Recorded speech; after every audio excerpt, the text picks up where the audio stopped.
ভিডিওর শুরুতেই দেখা যায় একটা ছেলে তার হাতের ছুরিটা উঁচিয়ে ধরেছে তার সামনেই পড়ে থাকা বিশাল এক ব্ল্যাক ড্রাগন বা নাইট ফিউরিকে শেষ করে দেওয়ার জন্য। ড্রাগনটাও নিজের মৃত্যু নিশ্চিত জেনে চোখ বন্ধ করে নেয়, আর এটা দেখে ছেলেটার মন হঠাৎ গলে যায়। সে বেশ কিছুক্ষণ থমকে দাঁড়িয়ে থাকে, তারপর সিদ্ধান্ত নেয় সে ড্রাগনটাকে মারবে না, বরং ছুরিটা রেখে চলে যাবে। কিন্তু দু কদম যেতেই সে আবার দাঁড়িয়ে পড়ে, কারণ তার আঘাতেই ড্রাগনটা আজ এই অবস্থায়। তাই সে ফিরে এসে ড্রাগনটার বাঁধন কেটে তাকে মুক্ত করে দেওয়ার সিদ্ধান্ত নেয়। ড্রাগনটাও অবাক হয়ে যায়। যখনই তার শেষ বাঁধনটা কেটে দেওয়া হয়, সে লাফিয়ে উঠে ছেলেটার উপর ঝাঁপিয়ে পড়ে। দেখে মনে হচ্ছিল সে হয়তো উপকার করার প্রতিদান হিসেবে ছেলেটাকে মেরেই ফেলবে, কিন্তু না, ড্রাগনটা তাকে ভয় দেখিয়ে এক বিকট চিৎকার করে সেখান থেকে পালিয়ে যায়। যেহেতু ড্রাগনটা আহত ছিল, তাই সে মাতালের মতো উড়তে গিয়ে ধাক্কা খেয়ে সোজা পাহাড়ের খাদে পড়ে যায়। আর এদিকে আমাদের হিরো, যার নাম হিকাপ, সে ভয়ে এতটাই জমে গিয়েছিল যে সে প্রতিজ্ঞা করে ভবিষ্যতে আর কোনোদিন ড্রাগন শিকার করতে যাবে না। কিন্তু কেন এমন হলো, আর ড্রাগনটাই বা তাকে না মেরে কেন চলে গেল? চলুন জেনে নেওয়া যাক। গল্প শুরু হয় পৃথিবীর এক প্রান্তে থাকা এক আজব দ্বীপ থেকে, যেখানে ভাইকিংরা বসবাস করত।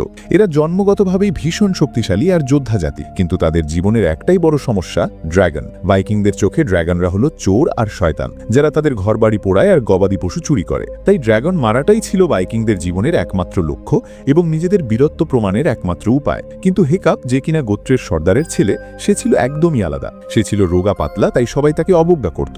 যখনই গ্রামে ড্রাগন হামলা করত, সবাই অস্ত্র নিয়ে লড়াইয়ে নেমে পড়ত, আর হিকাপকে লুকিয়ে থাকতে হতো কামারশালায় ভাঙাচোরা অস্ত্র ঠিক করার জন্য। হিকাপের মনে এটা নিয়ে খুব কষ্ট ছিল। সে চাইতো নিজেকে প্রমাণ করতে, তাই সে বুদ্ধি খাটিয়ে নিজেই একটা মেশিন তৈরি করে, যেটা দিয়ে সে ড্রাগন শিকার করতে পারবে। সেদিন রাতে যখন গ্রামে হামলা হয়, হিকাপ তার তৈরি মেশিনটা নিয়ে পাহাড়ের ওপর চলে যায়। সে রাতের আকাশে লক্ষ্য করে তার মেশিনটা তাক করে। সে দেখতে পায় কিংবদন্তি নাইট ফিউরি বা নাইট শ্যাডো ড্রাগনটা গ্রামের দিকে আসছে। সে দেরি না করে তার মেশিন থেকে জাল ছুঁড়ে মারে। তার মনে হলো সে সত্যিই ওই ভয়ঙ্কর ড্রাগনটাকে আঘাত করতে পেরেছে। হিকাপ খুশিতে আত্মহারা হয়ে যায়, কিন্তু ঠিক তখনই তার সামনে চলে আসে আর একটা ভয়ানক ড্রাগন। ওই ড্রাগনটা তাকে তাড়া করে, আর পালাতে গিয়ে হিকাপ পুরো গ্রামের 12টা বাজিয়ে দেয়। সে ড্রাগনের হাত থেকে বাঁচলেও তার ভুলের কারণে গ্রামের অনেক ক্ষতি হয়ে যায় এবং বন্দি করা ড্রাগনগুলোও পালিয়ে যায়। এতে তার বাবা, গোত্র সর্দার ভীষণ রেগে যান। হিকাপ অনেক বোঝানোর চেষ্টা করে যে সে নাইট ফিউরিকে আঘাত করেছে, কিন্তু কেউ তার কথা বিশ্বাস করে না। বাবাকে প্রমাণ দেখানোর জন্য পরদিন সকালে হিকাপ একাই জঙ্গলে বেরিয়ে পড়ে। জঙ্গলে ভাঙা ডালপালা আর ড্রাগন পড়ে যাওয়ার চিহ্ন ধরে এগোতে এগোতে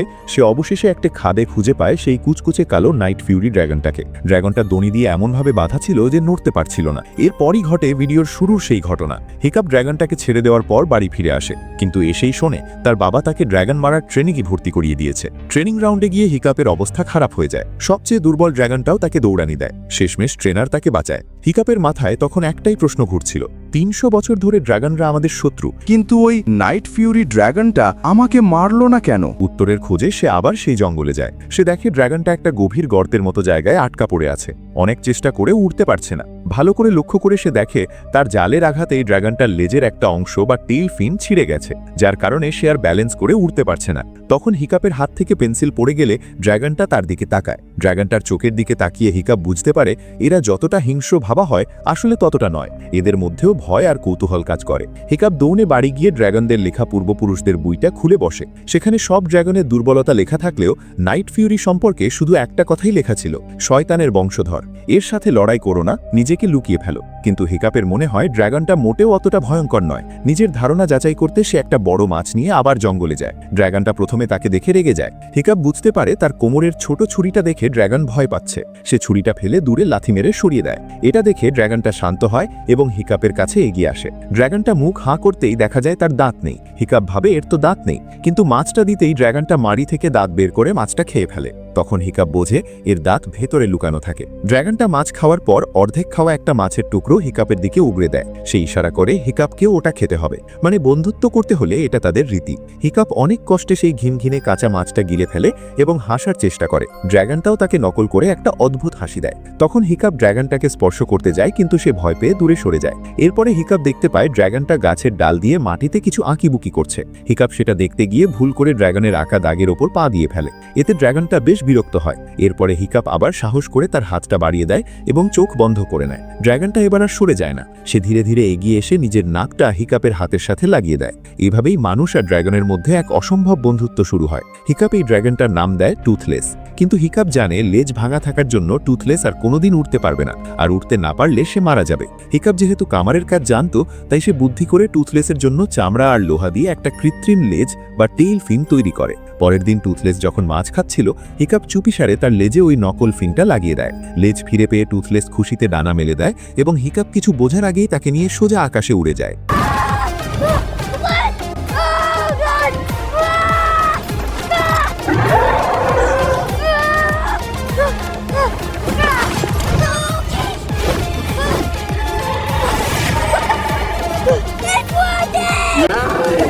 আকাশে ওড়ার সময় হিকাপ বুঝতে পারে এই নকল লেজটা কাজ করছে, কিন্তু এটাকে নিয়ন্ত্রণ করতে হবে। সে পড়ে যেতে গিয়েও কোনো মতে ড্রাগনের পিঠের উপর টিকে থাকে। এরপর সে টুথলেসের জন্য একটা স্যাডেল বা বসার সিট এবং লেজ কন্ট্রোল করার জন্য একটা প্যাডেল বানিয়ে ফেলে। এভাবেই তৈরি হয় ইতিহাসের প্রথম ড্রাগন রাইডার। তারা দুজন মিলে আকাশের মেঘের ওপর দিয়ে পাহাড়ের ফাঁক দিয়ে অবিশ্বাস্য গতিতে উঠতে থাকে। কিন্তু একদিন খুব উঁচুতে ওড়ার সময় হিকাপের কন্ট্রোল করার কাগজটা উড়ে যায় এবং সে ড্রাগন থেকে ছিটকে পড়ে যায়। টুথলেসও নিয়ন্ত্রণ হারিয়ে নিচে পড়তে থাকে। শেষ মুহূর্তে হিকাপ বাতাসে ডিগবাজি খেয়ে আবার টুথলেসের পিঠে উঠে তাকে কন্ট্রোল করে এবং দুজনেই নিশ্চিত মৃত্যুর হাত থেকে বেঁচে যায়। এই ঘটনার পর তাদের বন্ধুত্ব আরও গভীর হয়। হিকাপ ড্রাগনদের অনেক গোপন রহস্য জানতে পারে, যেমন ড্রাগনরা ইল ফিশ বা বাইন মাছ ভয় পায়, তাদের গলার নিচে সুরসুরি দিলে তারা অবশ হয়ে যায়, আবার তারা লেজার লাইটের মতো আলোর পিছু নেয়। হিকাপ এই গোপন টেকনিকগুলো তার ড্রাগন মারার ট্রেনিং ক্লাসে ব্যবহার করতে শুরু করে। সে কোনো অস্ত্র ছাড়াই শুধু টেকনিক ব্যবহার করে ড্রাগনদের হারিয়ে দেয়। এতে সবাই অবাক হয়ে যায় যে হিকাপকে কেউ গুনতো না, সে এখন সবার হিরো হয়ে ওঠে। কিন্তু এতে তার বন্ধু অ্যাস্ট্রিং খুব হিংসে করে এবং সন্দেহ করতে শুরু করে। একদিন অ্যাস্ট্রিড হিকাপকে ফলো করতে করতে জঙ্গলে চলে আসে এবং দেখে ফেলে যে হিকাপ একটা ড্রাগনকে লুকিয়ে রেখেছে।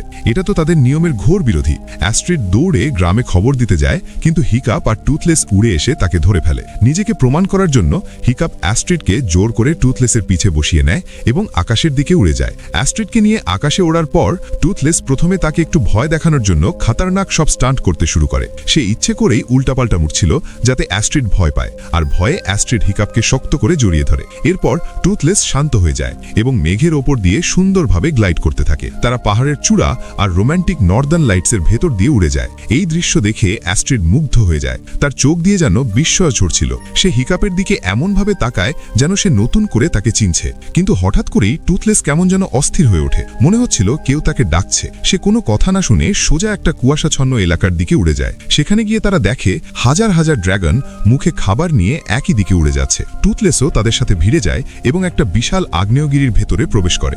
আগ্নেয়গিরির ভেতরে গিয়ে দেখা যায় এক ভয়ানক দৃশ্য। সব ড্রাগন তাদের নিয়ে আসা খাবারগুলো বিশাল এক গর্তের মধ্যে ফেলে দিচ্ছে। আসলে ওই গর্তের নিচে ছিল ড্রাগনদের গডফাদার বা এক বিশাল দানবীয় ড্রাগন, যাকে এই ছোট ড্রাগনরা খাবার দিতে বাধ্য হয়। একটা ছোট ড্রাগন ভুল করে একটা ছোট্ট মাছের টুকরো ফেলেছিল, আর তাতে রেগে গিয়ে ওই দানব ড্রাগনটা সেই ছোট ড্রাগনকেই গিলে খেয়ে ফেলে। অ্যাস্ট্রিড তখন বুঝতে পারে ড্রাগনরা আসলে ইচ্ছে করে মানুষের ক্ষতি করে না, বরং এই দানব ড্রাগনটা তাদের কৃতদাস বানিয়ে রেখেছে বলেই তারা চুরি করতে বাধ্য হয়। অ্যাস্ট্রিড গ্রামে ফিরে সবাইকে এই সত্যটা জানাতে চায়, কিন্তু হিকাপ তাকে থামিয়ে দেয়, কারণ হিকাপ জানে তার বাবা এই কথা শুনলে ড্রাগনদের বাঁচাতে যাবে না, বরং টুথলেসকে মেরে ফেলবে এবং সোজা ওই দানবের সাথে যুদ্ধ করতে গিয়ে সবার প্রাণ যাবে। অ্যাস্ট্রিড হিকাপের কথা মেনে নেয়, কারণ এই রাইডটা তার মন পুরোপুরি বদলে দিয়েছে। কদিন পরেই গ্রামের চূড়ান্ত পরীক্ষা বা গ্র্যাজুয়েশন ডে শুরু হয়। নিয়ম অনুযায়ী হিকাপকে সবার সামনে একটা ড্রাগন মেরে নিজেকে প্রমাণ করতে হবে। অ্যারিনাতে একটা ভয়ঙ্কর মনস্টারাস নাইটমেয়ার ড্রাগন ছেড়ে দেওয়া হয়। ড্রাগনটা সারা শরীরে আগুন জ্বালিয়ে হিকাপের দিকে তেড়ে আসে। গ্যালারিতে বসা হিকাপের বাবা গর্বিত চোখে তাকিয়েছিলেন ছেলের বীরত্ব দেখার জন্য, কিন্তু সবাইকে অবাক করে দিয়ে হিকাপ তার অস্ত্র আর ঢাল মাটিতে ফেলে দেয়। সে ড্রাগনটাকে না মেরে তার দিকে হাত বাড়িয়ে দেয়, এটা প্রমাণ করার জন্য যে ড্রাগনরা আসলে হিংস্র নয়। কিন্তু ভাইকিংদের কাছে এটা ছিল চরম অপমানের। হিকাপের বাবা রেগে গিয়ে রেলিংয়ে জোরে আঘাত করেন। সেই বিকট শব্দে ড্রাগনটা ভড়কে যায় এবং ভয় পেয়ে হিকাপকে আক্রমণ করে বসে। এদিকে জঙ্গলে লুকিয়ে থাকা টুথলেস হিকাপের চিৎকার শুনতে পায়। সে বুঝতে পারে তার বন্ধু বিপদে আছে। টুথলেস গর্ত থেকে অনেক কষ্টে বের হয়ে ঝড়ের গতিতে অ্যারিনার দিকে ছুটে আসে। ঠিক যে মুহূর্তে ড্রাগনটা হিকাপকে পুড়িয়ে মারতে যাচ্ছিল, টুথলেস এসে ড্রাগনটাকে ধাক্কা মারে। শুরু হয় দুই ড্রাগনের তুমুল লড়াই। টুথলেস হিকাপকে বাঁচানোর জন্য ওই বড় ড্রাগনটাকে হারিয়ে দেয় এবং তাকে মেরে ফেলার জন্য প্রস্তুত হয়, কিন্তু হিকাপের চিৎকারে সে থেমে যায়। ঠিক তখনই ভাইকিংরা সবাই মিলে টুথলেসের উপর ঝাঁপিয়ে পড়ে এবং তাকে বন্দী করে ফেলে। হিকাপ বাবাকে বোঝানোর চেষ্টা করে যে টুথলেস তাকে বাঁচাতে এসেছিল, কিন্তু তার বাবা কোনো কথা শুনতে চান না। হিকাপ তখন রাগের মাথায় বলে ফেলে যে ড্রাগনদের একটা বস আছে যাকে তারা খাবার দিতে বাধ্য হয়। এই কথা শুনে তার বাবা খুশি হয়ে যান, কারণ তিনি সারা জীবন ড্রাগনদের সেই আস্তানা বা নেস্ট খুঁজছিলেন। তিনি সিদ্ধান্ত নেন টুথলেসকে গাইড হিসেবে ব্যবহার করে ড্রাগনদের আস্তানা ধ্বংস করবেন। পারেন। পরদিন সকালে ভাইকিংদের বিশাল নৌবহর টুথলেসকে শিকল দিয়ে বেঁধে জাহাজে তুলে নিয়ে সমুদ্রের দিকে রওনা হয়। হিকাপ তীরে দাঁড়িয়ে অসহায়ভাবে দেখতে থাকে, কিন্তু সে হার মানতে রাজি নয়। সে তার বন্ধুদের জড়ো করে এবং বলে যে ড্র্যাগনদের সম্পর্কে সে যা শিখেছে তা দিয়ে এরিনাতে বন্দী থাকা ড্র্যাগনগুলোকে বশ করা সম্ভব। হিকাপের প্ল্যান মতো তার বন্ধুরা ড্র্যাগনগুলোকে শান্ত করে এবং এক একজন এক একটা ড্র্যাগনের পিঠে চড়ে বসে। তারা হয়ে ওঠে ইতিহাসের প্রথম ড্র্যাগন রাইডার টিম এবং নিজেদের ড্র্যাগনদের বাঁচাতে উড়ে চলে। অন্যদিকে ভাইকিংরা ড্র্যাগনদের আস্তানায় পৌঁছে যায়। হিকাপের বাবা নির্দেশ দেন পাহাড়ের গায়ে পাথর ছুঁড়ে মারার জন্য। পাথর ছুঁড়তেই পাহাড়ের দেওয়াল ভেঙে যায় এবং হাজার হাজার ড্র্যাগন ভয়ে ভেতর থেকে বেরিয়ে আকাশ কালো করে পালিয়ে যায়। ভাইকিংরা ভাবে তারা জিতেছে, কিন্তু আসলে বিপদ তো কেবল শুরু। পাহাড়ের ভেতর থেকে বেরিয়ে আসে সেই পাহাড় সম বিশাল দানব রেড ডেথ। এর আকার এত বড় যে মানুষের জাহাজগুলো তার সামনে খেলনার মতো লাগছে। দানবটা মুখ দিয়ে আগুনের ফোয়ারা বের করে মুহূর্তের মধ্যে সব জাহাজ পুড়িয়ে ছাই করে দেয়। হিকাপের বাবা বুঝতে পারেন তিনি কত বড় ভুল করেছেন। তিনি সৈন্যদের পালাতে বলেন এবং নিজে দানবটাকে ব্যস্ত রাখার জন্য দাঁড়িয়ে যান, যাতে অন্যরা পালাতে পারে। ঠিক যখন দানবটা তাকে মেরে ফেলবে, তখনই আকাশ থেকে হিকাপ এবং তার বন্ধুরা ড্র্যাগন নিয়ে হাজির হয়। বন্ধুরা মিলে দানবটাকে বিভ্রান্ত করতে থাকে আর হিকাপ সোজা চলে যায় জাহাজে বন্দী টুথলেসের কাছে। কিন্তু জাহাজটা তখন আগুনে জ্বলছিল এবং ডুবতে শুরু করেছিল। হিকাপ শত চেষ্টা করেও শিকল খুলতে পারছিল না। পানির নিচে টুথলেস তলিয়ে যাচ্ছিল। হিকাপও তাকে ছাড়ল না। ঠিক শেষ মুহূর্তে হিকাপের বাবা পানিতে ঝাঁপ দেন এবং টুথলেসকে মুক্ত করে হিকাপকে বাঁচান।